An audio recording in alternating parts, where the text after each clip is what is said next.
চ্যানেলে তোমাকে স্বাগত জানাই। মাধ্যমিক 2026 এর পরীক্ষার জন্য এবং টেস্ট পরীক্ষার জন্য বাংলা বিষয়ের গুরুত্বপূর্ণ কিছু এমসিকিউ অর্থাৎ মাল্টিপল চয়েস প্রশ্নপত্র নিয়ে আলোচনা করব। এইগুলি যদি তোমরা করে যাও অবশ্যই তোমাদের পরীক্ষায় প্রচুর হেল্প হবে এবং এগুলি কিন্তু প্রত্যেকটা প্রশ্নই গুরুত্বপূর্ণ। টপ 17টা প্রশ্ন নিয়ে আলোচনা করছি, তাই ভিডিওতে মনোযোগ সহকারে সম্পূর্ণ দেখতে থাকো। দেখো প্রথমের প্রশ্ন কি বলেছে, বহুরূপী হরি পুলিশ সেজে দাঁড়িয়েছিলেন। এটা খুবই গুরুত্বপূর্ণ তোমাদের আসার জন্য। ক দাগ হবে সঠিক অ্যান্সার হবে দয়াল বাবুর লিচু বাগানে। ঠিক আছে, তোমরা যদি জানো তাহলে অবশ্যই লিখে জানাবে তুমি কটা প্রশ্নের অ্যান্সার পেরেছো। 1-এর 2-এর দাগের প্রশ্নতে দেখো কি বলছে, আমি তোর সঙ্গে লড়বো। বক্তা কে? তো বক্তা কে, সঠিক অ্যান্সার হবে ঘ দাগ ইসাব। ঠিক আছে, তোমরা কি জানতে এই প্রশ্নের অ্যান্সারটি জানাবে। ঠিক আছে, কতক্ষণ পারলে জানাবে, 17টার মধ্যে তুমি কত নাম্বার পাচ্ছ জানাবে। 1-এর 3-এর দাগের প্রশ্ন দেখো কি বলছে, নদের চাঁদকে পিছিয়া দিয়া চলিয়া গেল যে ট্রেনটি সেটি কী ছিল।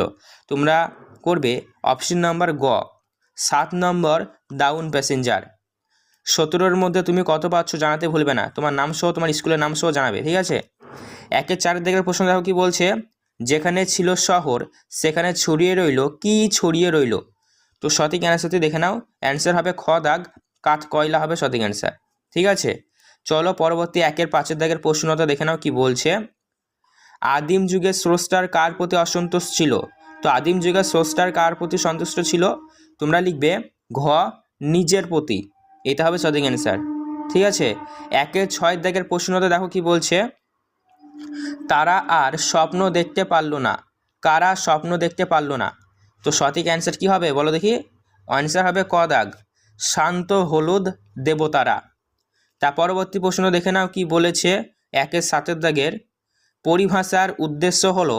তো পরিভাষার উদ্দেশ্য কি, তোমরা লিখবে অপশন গ ভাষার অর্থ সুনির্দিষ্টকরণ করা। পরিভাষার উদ্দেশ্য হলো ভাষার অর্থ সুনির্দিষ্টকরণ করা। তার পরবর্তী দেখো 1-এর 18 দাগের প্রশ্ন কি বলছে, ফাউন্টেন পেন এর আবিষ্কারক হলেন। ফাউন্টেন পেনের আবিষ্কারক কে, তোমরা লিখবে অপশন গ ওয়াটারম্যান।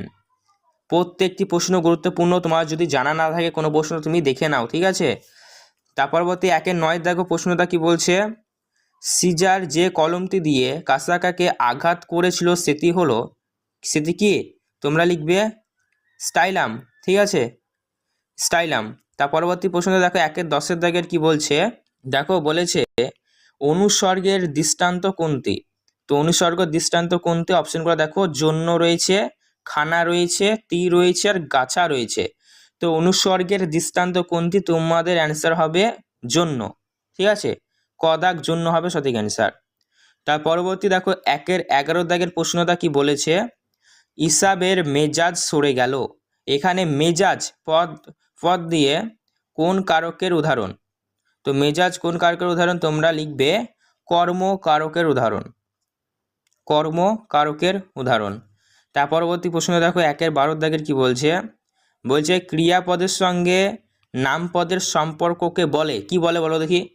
অপশনগুলো দেখো রয়েছে সমাস, প্রত্যয়, কারক আর বিভক্তি।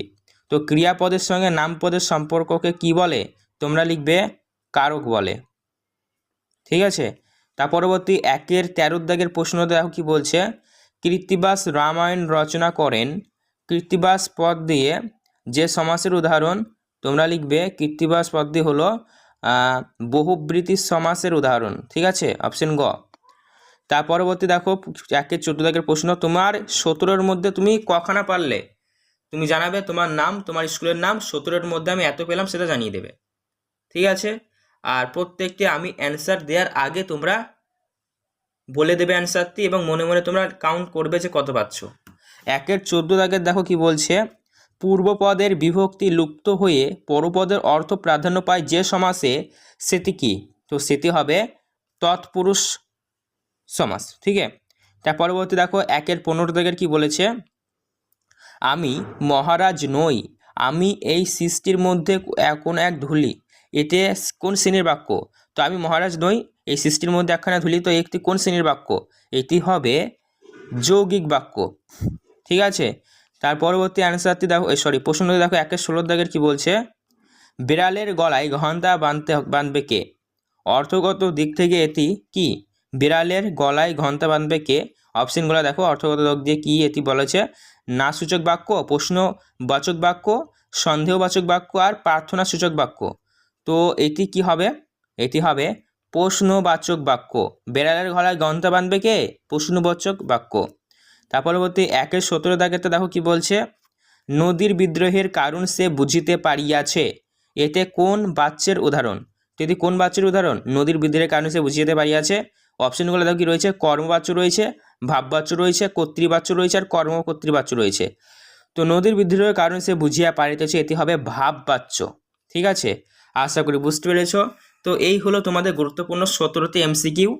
অবশ্যই তুমি মক টেস্ট বলতে পারো এক ধরনের, যেটা তোমাদের আমি জানালাম ভিডিওর মাধ্যমে। তুমি 17-এর মধ্যে কত পেলে নিচে জানিয়ে দেবে, জানাতে কিন্তু ভুলবে না। আর এইরকমই গুরুত্বপূর্ণ education purpose, suggestion, notes, tips, পরীক্ষার প্রশ্নপত্র সবগুলি পাওয়ার জন্য অতি অবশ্যই তোমরা আমাদের এই চ্যানেলটিকে সাবস্ক্রাইব করবে, পাশে থাকা বেল নোটিফিকেশনটি অল করবে। ধন্যবাদ ভিডিওটি সম্পূর্ণ দেখার জন্য।